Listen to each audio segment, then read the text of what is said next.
আল্লাহর নবীর স্ত্রী হযরত আয়েশা সিদ্দিকা রাদিয়াল্লাহু তাআলা আনহা, হযরত আয়েশা সিদ্দিকা রাদিয়াল্লাহু তাআলা আনহা থেকে বর্ণিত, তিনি বলেন হারিস ইবনে হিশাম রাদিয়াল্লাহু তাআলা আনহু, আমার আপনার মায়ার নবী, দয়ার নবী, রহমাতাল লিল আলামিন, যিনি শেষ নবী, আখিরি নবী মুহাম্মদুর রাসূলুল্লাহ সাল্লাল্লাহু আলাইহি ওয়াসাল্লামকে জিজ্ঞেস করলেন, ইয়া রাসূলুল্লাহ, আমার একটা জিনিস জানতে খুব ইচ্ছা হয় ইয়া রাসূলুল্লাহ, আপনি বলবেন নি? আমি হারিস ইবনে হিশামের কলিজা ঠান্ডা হয়ে যাবে। আল্লাহর রাসূল সাল্লাল্লাহু আলাইহি ওয়াসাল্লাম হারিস ইবনে হিশামকে বলতেছেন, ও হারিস, তুমি কি আমার কাছে জানতে চাও? আমি তোমার কাছে জিজ্ঞেস করলাম, তুমি বলো আমারে।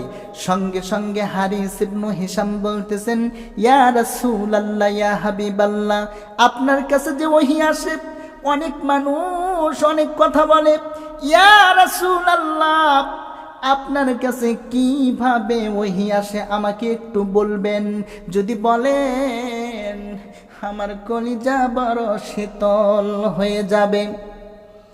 আল্লাহর রাসূল সাল্লাল্লাহু আলাইহি ওয়াসাল্লাম হারিস ইবনে হিশামের কথা শুনে হারিস ইবনে হিশামকে জিজ্ঞেস করতেছেন, ও হারিস, আমার কাছে যে ওহী আসে এটা কি তুমি মানো? হারিস ইবনে হিশাম বলতেছেন, ইয়া রাসূলুল্লাহ, আমি মানি আপনার কাছে ওহী আসে, কিন্তু আপনি যদি আমারে বলেন কিভাবে ওহী আসে আমি জানবো, আর ওই শয়তানদের উচিত জবাব আমি তাদেরকে দিয়ে দেব।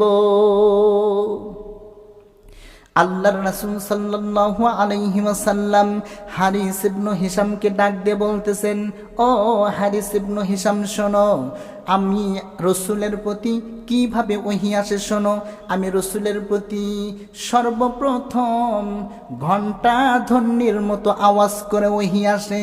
যেমন কোনো স্কুল, কলেজ, মাদ্রাসায় যখন বেল বাজানো হয়, টুং টুং করে বেল বাজানো হয়, এই রকম শব্দ করে আমার নিকট ওহী আসে।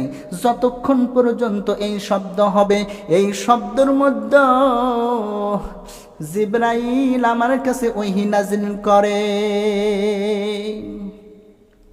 ও হারিস, এই রকম অবস্থায় যখন আমার কাছে ওহী আসে, আমার বড় কষ্ট হয়, আমার প্রচণ্ড কষ্ট হয়। ইয়া রাসূলুল্লাহ, শুধু কি একভাবে আপনার কাছে ওহী আসে?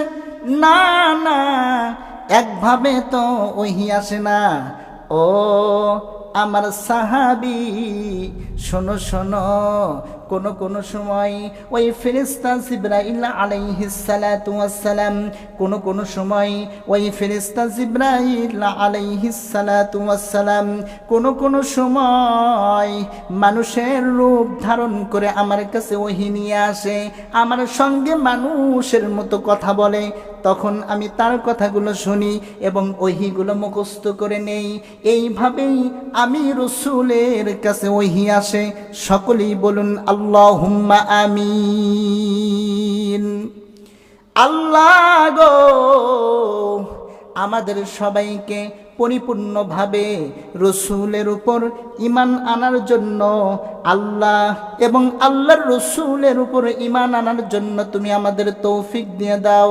সকলেই বলুন আল্লাহুম্মা আমিন।